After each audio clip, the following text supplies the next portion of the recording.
Hello and welcome to Alog Radio, bringing you stories, facts and statistics from around the world and beyond. If you're new to this, what I do is I read out statistics and facts and information to brighten up your day, some interesting stories if I can find them also. So I look for those things and I'll try and brighten up your day. And today I'm going to be pulling out statistics from the book titled Infographica, The World as You've Never Seen It Before, and it's written by Martin and Simon Toseland. I think they must be brothers. So I'm on a section now about the busiest airports in the world, and the way they're ranked is by numbers of people arriving and departing every year. And it'd be hard to believe which ones are the highest and which ones are quite low. So I'll tell you which one's the highest. The busiest airport in the world, according to Infographica by Martin and Simon Toseland, is Atlanta Airport. I think it's an international airport, and it's 89,331,622 people every year land or take off. And second after that is Beijing Airport, and that is 73,948,113 people. That's quite a lot of people. Imagine that's more people that live in the UK. It's bigger than the UK population, landing and taking off from this one little city it's not a little city, but one city in China. And then we've got okay, I'll do a bet for you. Which one do you think's busier? Do you think London is busier or Schiphol? This would be hard to believe.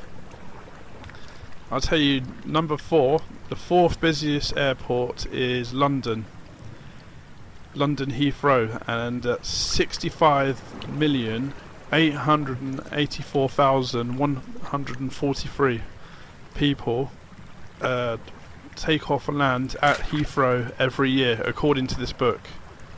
And Schiphol in Amsterdam is only 45,211,749.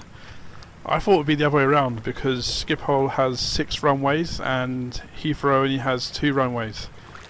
But I guess the number of runways you have doesn't affect the amount of air traffic you get.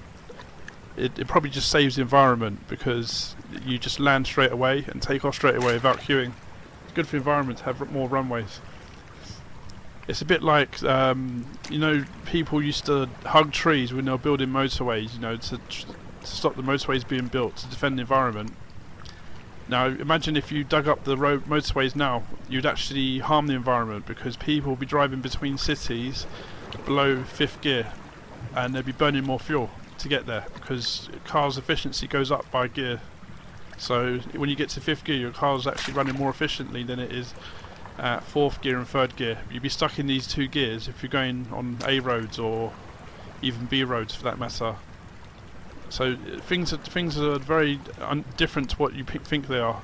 You might think that it's actually better to have less runways, but it's not, for the environmental perspective. So all those people that were chaining themselves to the road or the runways, they're actually going against the environment, because what would happen is the people will land more quickly without queuing, and if you don't build that 3rd runway at Heathrow, then they won't land. They'll just be queuing in the air, and they'll be queuing on the ground, and the engines will have to stay on the whole time, and they'll be burning through fuel. And just behind London is Tokyo, and that's 64,211,074. It's quite a lot of people. Those top 5 airports, they got more people landing and taking off than the whole population of the United Kingdom.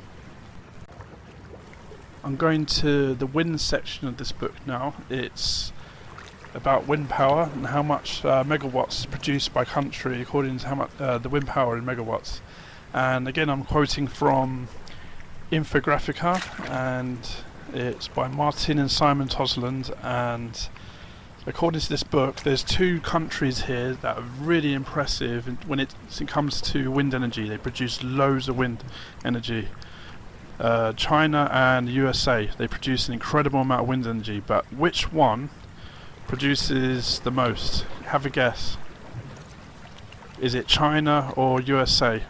Well, let me tell you, it's China. China produces 62,364 megawatts. I don't know how the time scale is in that, but it's a lot of power. It doesn't say whether it's per month or per day or per... I'm guessing it's per day, maybe. And the USA is 46,919. It's quite impressive, anyway.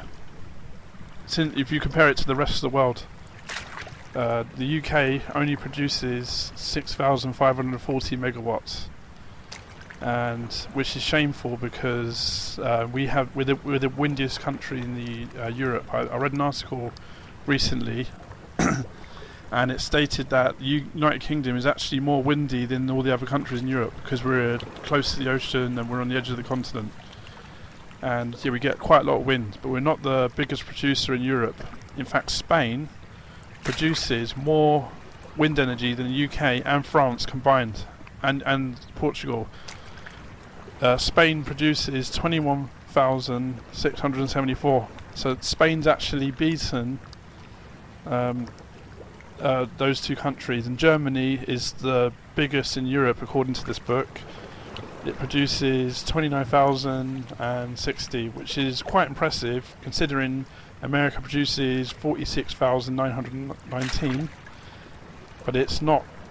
It's more than double the size of Germany. The population of America is nearly 400 million, and Germany's like about is less than a quarter of that. So they're doing quite well. If you look at it that way. And if you look at it that way also, the USA is probably doing better than China because China's got 1 billion people in it, so they should be producing twice as much power as the USA. So really, it depends how you look at it, really.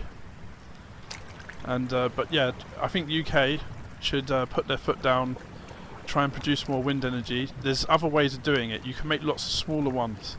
Those big ugly ones are horrible and they make a lot of noise and they're expensive to make. I think just build lots of smaller, ones and put them by the roadsides. That might be a thought, something that might be useful to do.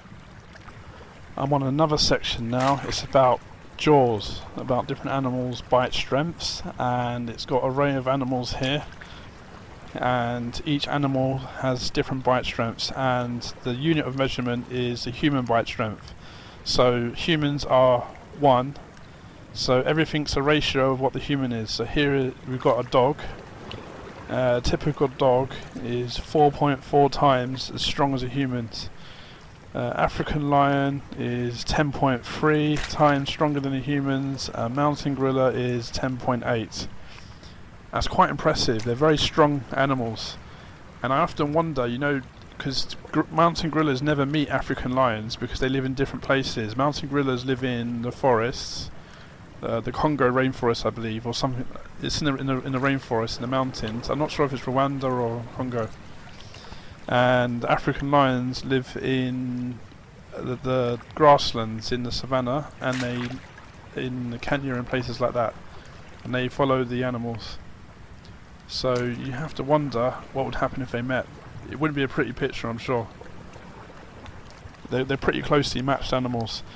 Hippos, very impressive, 15.2 times the strength of the human. Great white sharks, 30, and the Nile crocodile is 41.7. And it's got a T-Rex there, which is 108. I don't know how they work that out from the bones. It must be like the muscles, they must measure the tendons or something like that, where the tendons join to the bones. And sort of done some maths, some theory maths. But anyway, yeah, you wouldn't want to get bitten by a crocodile. It's over 100 times as strong as a human bite, and if that bites you, I mean, it's literally gonna rip your limb off anyway, or whatever it bites you, it's gonna come off. Yeah, so that's an interesting thing. It's an interesting book anyway. Just to remind you, it's called Infographica, and I'd like to thank you for listening to this video, and I'll try and make more soon. Till next time, goodbye.